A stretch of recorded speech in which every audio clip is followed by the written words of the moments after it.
alaikum. Welcome to Gaur Publishers.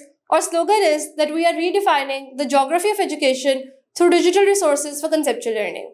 I am Manur Ahmed and I will be teaching you computer science for grade 8. Dear students, आज के lecture में हम अपनी computer science की book के जिस unit को डिस्कस करेंगे that is unit number 2, data communication and computer networks. So students, आजकल के डिजिटल वर्ल्ड में हमारे पास जितनी भी डिवाइसेस हैं, चाहे कंप्यूटर है, स्मार्टफोन्स हैं, टैबलेट्स हैं, लैपटॉप्स हैं, उन सब को in order to share information या रिसोर्सेज अमंग देम उनके लिए बहुत इंपॉर्टेंट होता है कि वो आपस में कम्युनिकेट करें. सो इस यूनिट में हम देखेंगे कि किस तरह information from a sender to receiver transmit होती है, किस तरह आपस में कम्युनिकेशन एस्टैब्लिश किया जाता है कि नेटवर्क के थ्रू एक दूसरे को इंफॉर्मेशन भेजी जा सके, रिसोर्सेज भेजे जा सके.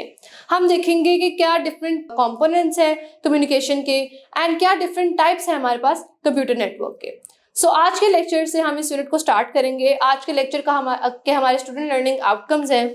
After today's lecture students will be able to describe and differentiate between the types of computer network, जिसमें हमारे पास आ जाते हैं LAN, local area network, MAN, metropolitan area network, वैन, वाइड एरिया नेटवर्क, और फिर आपके पास वीपीएन आ जाता है. सो आज का हम अपना पहला टॉपिक स्टार्ट करते हैं, that is computer network. So students, computer network किसे कहते हैं? In ICT, information and communication technology में नेटवर्क बेसिकली उस चीज को कहा जाता है जिसमें एटलीस्ट दो कंप्यूटर सिस्टम्स का physically and logically either by a cable या वायरलेस एक कनेक्शन हो, उस चीज को एक नेटवर्क कहा जाता है. जो सिंपलेस्ट नेटवर्क है वो बेसिकली कॉम्बिनेशन है दो कंप्यूटर का जो कि कनेक्ट होते हैं केबल से, वायर के थ्रू. तो दिस टाइप ऑफ नेटवर्क को कहा जाता है पीयर टू पीयर नेटवर्क. इस नेटवर्क में ईच कंप्यूटर के पास एक्सेस होता है कि वो दूसरे कंप्यूटर के रिसोर्सेज को और इंफॉर्मेशन को एक्सेस कर सके, और आपस में दोनों कंप्यूटर्स जब वायर के थ्रू या इवन वायरलेसली भी जब कनेक्टेड होते हैं तो वो रिसोर्सेज या इंफॉर्मेशन शेयर कर सकते हैं. स्टूडेंट्स, आजकल के वर्ल्ड में जितने भी नेटवर्क्स हैं वो और ज्यादा कॉम्प्लेक्स हो गया है एंड अब रादर देन 100 या थाउजेंड्स ऑफ कंप्यूटर होते हैं एक नेटवर्क के अंदर.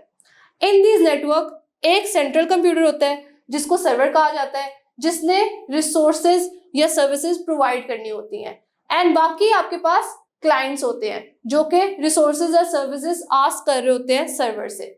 नेटवर्क जो होते हैं वो डिफरेंट कम्युनिकेशन प्रोटोकॉल्स को यूज करते हैं to communicate with each other.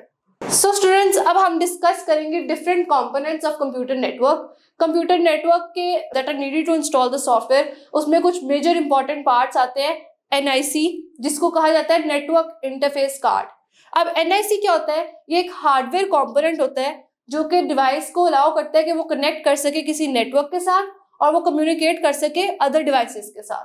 Then आपके पास स्विच आता है. स्विच एक नेटवर्किंग डिवाइस होती है जो कि आपको अलाउ करती है कि आप कनेक्ट कर सको मल्टीपल डिवाइसेस के साथ with in a local area network. यानी एक लैन के अंदर, एक लोकल एरिया नेटवर्क के अंदर जितनी भी मल्टीपल डिवाइसेस हैं उनके साथ आप कनेक्ट कर सकते हो यूजिंग स्विच, और आप अपना डाटा किसी भी इंटेंडेड डेस्टिनेशन पे, जहाँ पे भी आपको जिस भी सोर्स से डेस्टिनेशन पे डाटा पहुंचाना है, आप इसके थ्रू पहुंचा सकते हो. देन आपके पास आती है केबल. केबल जो है वो फिजिकल मीडिया है जो आप यूज करते हो डाटा ट्रांसमिशन के लिए बिटवीन नेटवर्क डिवाइसेस. फिर स्टूडेंट्स, आपका एक और इम्पॉर्टेंट कंपोनेंट है हब, जो कि एक नेटवर्किंग डिवाइस ही है जो कनेक्ट करती है मल्टीपल ईथरनेट डिवाइसेस को और उनको एनेबल करती है कि वो एक्ट कर सके as a single network segment.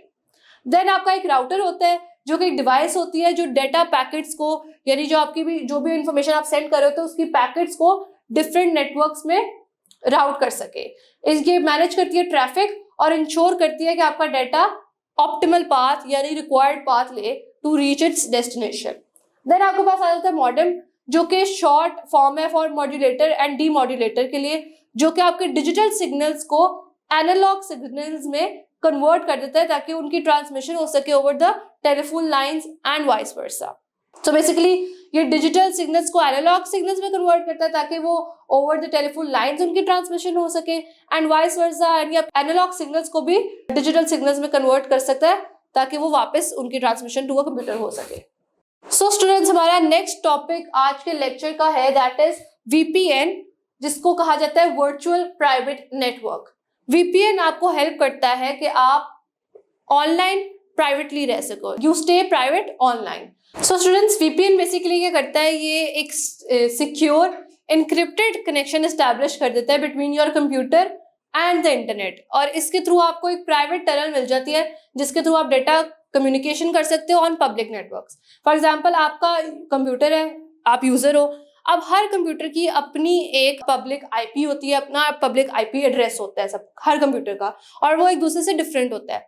सो जब आप वीपीएन के बगैर आप इंटरनेट एक्सेस कर रहे हो तो आप डायरेक्टली अपनी आईपी से इंटरनेट पे कुछ भी एक्सेस कर रहे होते हो।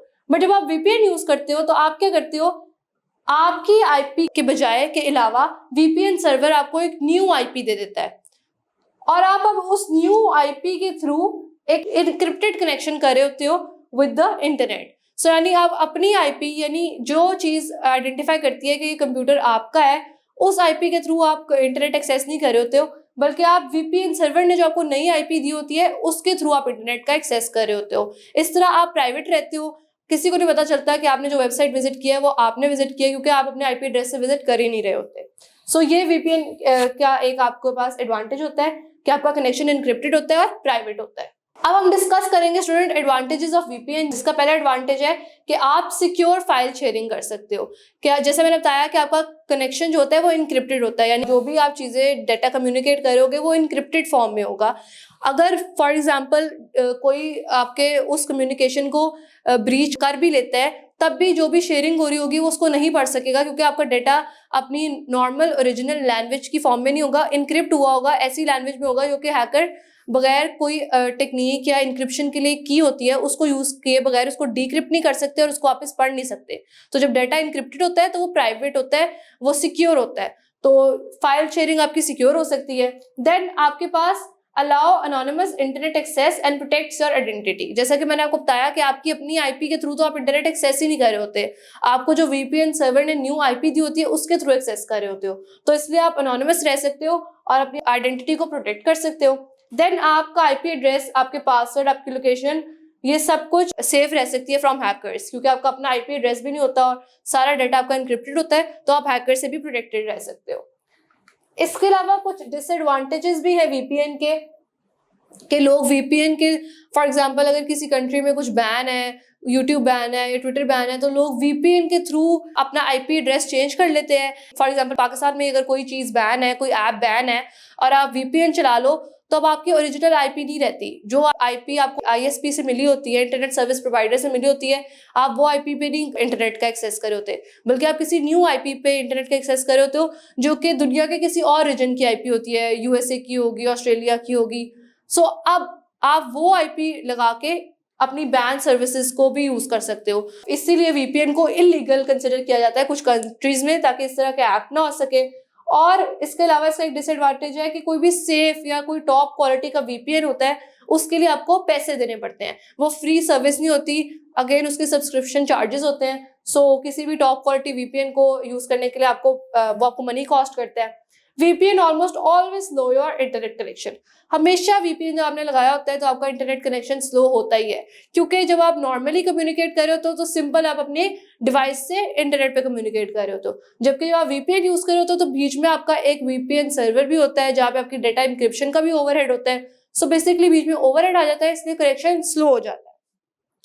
इसके अलावा it does not protect from malware और फिशिंग अटैक्स से आपको VPN नहीं प्रोटेक्ट करता, और कुछ VPN अनसेफ भी होते हैं और आपके लिए हार्मफुल भी होते हैं टू यूज। सो स्टूडेंट्स, हमारा नेक्स्ट टॉपिक है डेटा कम्युनिकेशन। कैसे बिटवीन डिफरेंट डिवाइसेस नेटवर्क पे डेटा कम्युनिकेट होता है, आपस में इंटरेक्शन कैसे होता है, रिसोर्सेज और इन्फॉर्मेशन की शेयरिंग कैसे होती है। Transmission of data between computer networks over the internet that allow them to exchange data. So transmission of data basically computer network के में ओवर द इंटरनेट कैसे डिवाइसेस आपस में कम्युनिकेट करती हैं और कैसे एक्सचेंज करती हैं डेटा, ये वो कवर करता है। ये लोकल भी हो सकता है, यानी with in a same area या सेम बिल्डिंग भी आपकी कम्युनिकेशन, या रिमोट यानी डिफरेंट लोकेशंस के दरमियान आप डेटा की कम्युनिकेशन कैसे होती है, इसके अंडर वो सब आता है। इसके अलावा कनेक्शन, आपका डेटा ट्रांसमिशन करने के लिए आपका कनेक्शन जो है वो आप वायर्ड कनेक्शन भी हो सकता है, किसी केबल के थ्रू भी आप कनेक्शन एस्टैब्लिश कर सकते हो, या आपका वायरलेस कनेक्शन भी हो सकता है। जो भी डिवाइस डेटा को ट्रांसमिट करी होगी उसको सोर्स कहा जाता है या सेंडर कहा जाता है, और वो डिवाइस जो डेटा को रिसीव करी होगी उसको डेस्टिनेशन भी कहा जाता है और रिसीवर भी कहा जाता है। So dear students, that was all about this lecture, जिसमें हमने डिस्कस किया कि VPN किसे कहते हैं और डेटा कम्युनिकेशन किसे कहते हैं। नेक्स्ट लेक्चर ऑनवर्ड्स हम इसी यूनिट के कुछ टॉपिक्स को डिस्कस करेंगे। Thank you, Allah Hafiz.